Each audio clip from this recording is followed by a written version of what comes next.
வணக்கம் நண்பர்கள். தூத்துக்குடியில் அருணாச்சலம் என்ற வாலிபர் அடித்து கொலை செய்யப்பட்டிருக்கிறார் காவல் நிலையத்தில்.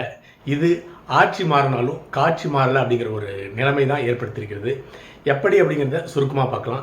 வீடியோக்கு சப்ஸ்கிரைப் பண்ணி சேனலுடைய வளர்ச்சிக்கு உதவுங்க. கூட பெல் பட்டன் ஆன் பண்ணிங்க. அப்போ தான் சேனலில் போடுற வீடியோ உங்களுக்கு நோட்டிஃபிகேஷனில் கிடைக்கும். சரி, இப்போ வீடியோக்குள்ளே இருக்கலாம்.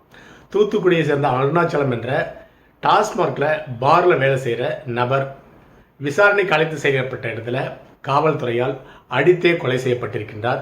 இது 100% லாக்அப் டெத்து.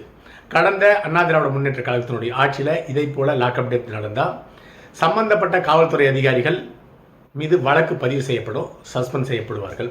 இது அண்ணா திராவிட முன்னேற்ற கழகத்தினுடைய ஆட்சியில் நடக்கிற நடைமுறை. அடுத்து வந்து திராவிட முன்னேற்ற கழகத்தினுடைய 5 ஆண்டுகால ஆட்சியில் 20க்கும் மேற்பட்ட லாக்அப் டெத் நடந்திருக்கு. ஆனால் காவல்துறை அதிகாரிகள் சம்பந்தப்பட்ட தவறு செய்த காவல்துறை அதிகாரி மீது நடவடிக்கை எடுக்கப்படாது. சஸ்பெண்ட் அப்படிங்கிற நடவடிக்கை மட்டும்தான் எடுப்பாங்க. கைது செய்யப்படவோ இல்லை வழக்கு பதிவு செய்யப்படவோ மாட்டாது. ஆனால் தற்பொழுது தமிழக வெற்றி கழகம் ஆட்சிக்கு வந்து 3 மாதம் தான் ஆச்சு. இந்த 3 மாதத்தில் 4 லாக்அப் டெத் நடந்திருக்கு. ஆனால் 5 ஆண்டுகால அண்ணா திராவிட முன்னேற்ற கழகத்தினுடைய ஆட்சியிலும் சரி, திராவிட முன்னேற்ற கழகத்தினுடைய ஆட்சியிலும் சரி, ஒரு 20-25 லாக்அப் டெத் தான் நடக்கும் ஒட்டுமொத்த 5 ஆண்டுகால ஆட்சியில். ஆனால் ஆட்சிக்கு வந்த 3 மாதத்தில் தமிழக வெற்றி கழகத்தினுடைய, அதாவது சூப்பர் ஸ்டார் விஜயனுடைய ஆட்சியில் 3 மாதத்தில் 4 லாக்அப் டெத் நடந்திருக்கு. அதற்கு காரணம், எந்த ஆட்சியாளர்கள் வந்தாலும் அரசு அதிகாரிகளுக்கும் அரசியல்வாதிகளுக்கும் சலுகைக்கு மிகப்பெரிய காட்டப்படுது அப்படிங்கிறது தான் இது காட்டுகிறது. எவ்வளவு உயர் பதவியில் இருந்தாலும் சரி, இல்லை கான்ஸ்டபிள் இல்லை வாட்ச்மேன் இப்படி சாதாரண பதவியில் இருந்தாலும் சரி, எவ்வளோ பெரிய குற்றங்கள் செஞ்சாலும் சரி, ஊழல் செய்தாலும், எந்த கட்சி ஆட்சிக்கு வந்தாலும் அவர்கள் மீது நடவடிக்கை எடுக்கப்படுவதில்லை. இதுதான் காலங்காலமாக நடந்திருக்கிறது. பெரிய மாற்றத்தை விரும்பி ஓட்டு போட்ட தமிழக வெற்றி கழகத்தினுடைய ஆட்சியும் இதுதான் நடந்து கொண்டிருக்கிறது. இதுதான் ஆட்சி மாறினாலும் காட்சி மாறல அப்படின்னு ஒரு சம்பவம் நடந்திருக்கிறது. இதுதான் மக்களுடைய எண்ண ஓட்டமாகவும் இருக்கிறது. ஆட்சி மாறினாலும் காட்சி மாறல அப்படிங்கிறதை போல சஸ்பெண்ட் அப்படிங்கிற நடவடிக்கை கடந்த ஒரு 15 நாளைக்கு முன்னால் 1 மாதத்துக்குள்ளார ஒரு லாக்அப் டெத் நடந்தது. அந்த சம்பவத்திற்கு உடனடியாக சம்பந்தப்பட்ட அந்த குற்ற செயலில் ஈடுபட்ட காவல்துறை அதிகாரிகள் கைது செய்யப்பட்டு வழக்கு பதிவு செய்யப்பட்டது. இது ஒரு பெரிய முன்னேற்றம் தான், இருந்தாலும் ஏற்றுக்கொள்ளலாம். ஆனால் விஜய் அவர்கள் யாருக்கும் பயப்பட வேண்டிய இடத்துல இல்லை. ஏன்னு கேட்டிங்கன்னா, கூட்டணி கட்சியினுடைய ஆதரவுகள் அவருக்கு தேவையில்லை. இப்போ எலெக்ஷன் வச்சாலும் ஒரு 200 சீட்டுக்கு மேலே வெல்லுவார். அப்படிப்பட்ட ஒரு பலம் பொருந்திய ஒரு ஆட்சியை மக்கள் விஜயை நம்பி ஒப்படைச்சிருக்கிறாரு. அதனால் குற்றம் செய்கிற காவல்துறை அதிகாரிகளோ அல்லது அரசு அதிகாரிகளோ அல்லது ஊழல் செய்கிற அரசு அதிகாரிகளோ IAS IPS அதிகாரிகளோ இவர்கள் மீது மிக கடுமையான நடவடிக்கை எடுக்கணும். உடனடியாக கைது செய்யப்பட்டு வழக்கு பதிவு செய்யப்படணும். அவர்களை கைது செய்து ஜெயிலில் போடணும். லாக்அப் டெத் அதிகாரிகளுக்கு மட்டும் கிடையாது, IPS IAS அதிகாரிகள் எல்லாமே கடந்த திராவிட முன்னேற்ற கழகத்தினுடைய ஆட்சியில் 100கணக்கான கோடி ஊழல் பண்ணி மறுபடியும் தமிழக வெற்றி கழகம் ஆட்சிக்கு வந்த உடனே அதே IPS IAS அதிகாரிகள் உயர் பதவியில் இருக்கிறாங்க. பணத்தை 100கணக்கான கோடி வளைச்சி 100கணக்கான கோடி சொத்தை வாங்கி போட்டவங்க அடுத்து வர ஆட்சியிலும் தண்டனை கிடையாது அப்படிங்கிற பயம் போச்சுன்னா கண்டிப்பாக ஆண்டவனாலையும் விஜயை காப்பாற்ற முடியாது. அதனால் விஜய் அவர்கள் துரிதமாக செயல்பட்டு தன்னுடைய ஆட்சிக்கு களங்கம் ஏற்படுத்துகின்ற இப்படிப்பட்ட IAS IPS அதிகாரிகள் மட்டும் கிடையாதுங்க, இப்படிப்பட்ட சாதாரண காவல்துறை அதிகாரிகளே கொலை செய்திருந்தாலும் அவர்கள் மீது நடவடிக்கை எடுக்க வேண்டும், கைது செய்யப்படணும். அடுத்ததாக டிஸ்மிஸ்.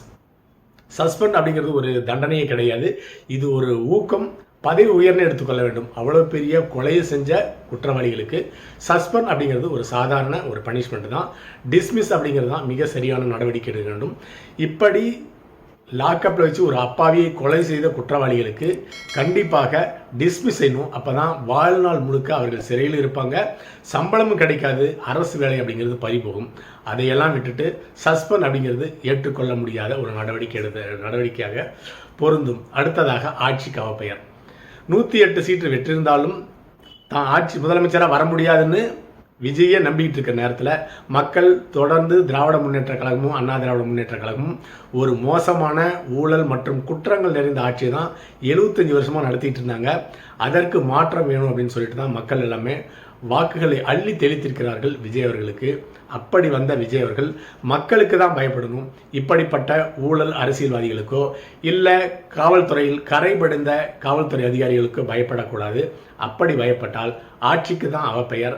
இந்த தமிழக வெற்றி கழகத்தினுடைய ஆட்சியும் இப்படி தொடர்ந்து நடந்தால் தூக்கி எறியப்படும் அப்படிங்கிறத எந்த விதமான சந்தேகம் கிடையாது.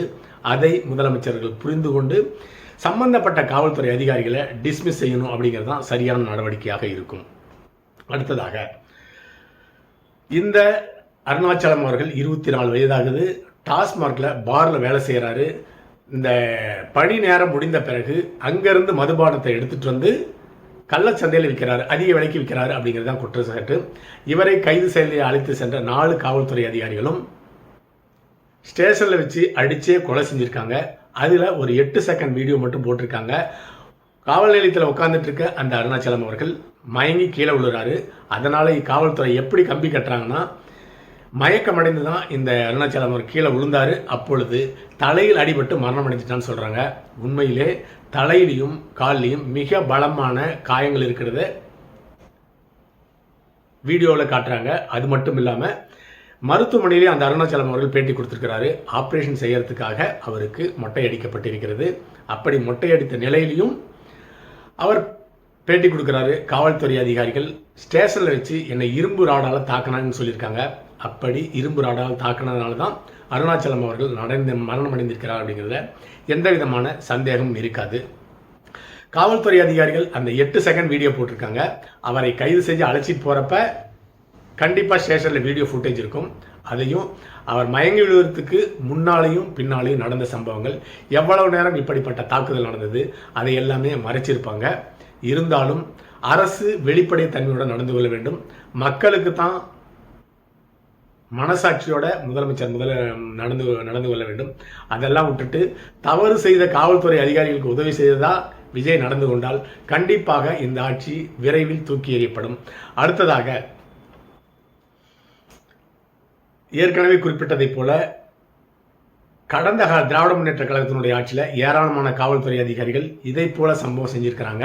அது மட்டும் இல்லைன்னு சொல்லிட்டு திருவண்ணாமலையில் ஆந்திராவில் இருந்து வந்த தாயும் பெண்ணையுமே தாயை துரத்தி விட்டுட்டு விடிகால 5 மணிக்கு காவல்துறை ரோந்தில் இருந்த காவல்துறை அதிகாரிகள் அந்த பெண்ணை கற்பழிச்சிருக்கிறாங்க. அவர்கள் மீது வழக்கு பதிவும் செய்யப்படவில்லை, கைது செய்யப்படவில்லை. இது திராவிட முன்னேற்ற கழகத்தினுடைய அவல ஆட்சியில் நடந்தது. ஆனால் தற்பொழுது ஆட்சிக்கு வந்திருக்க விஜய் அவர்கள் பழைய வழக்குகள்லாம் எடுத்து இப்படிப்பட்ட அரசு ஊழியர்கள் தவறு செஞ்சிருந்தா அவர்களை உடனடியாக டிஸ்மிஸ் பண்ணி கைது செய்து சிறையில் அடைக்கணும்.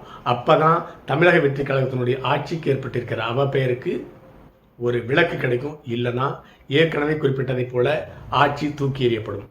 அடுத்த பதிவில் சந்திக்கலாம். நன்றி.